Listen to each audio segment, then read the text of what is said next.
सुमिरन में हो खाना सहाय ए गणनायक देवता। सुमिरन में हो खाना सहाय ए गणनायक देवता। हाथी की सूंड हुए मनुष्य के तन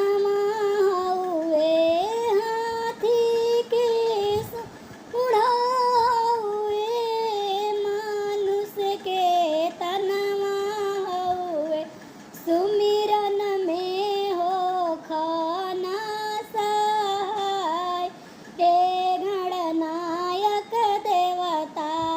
सुमिरन में हो खाना सहाय हे गणनायक देवता।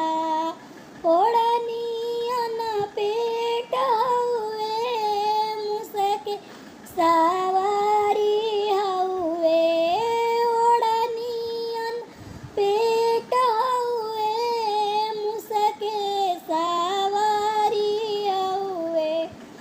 सुमिरन में हो खाना सहाय हे गणनायक देवता। सुमिरन में हो खाना सहाय हे गणनायक देवता। मेवाही मिश्री के भोगवा लगाईला।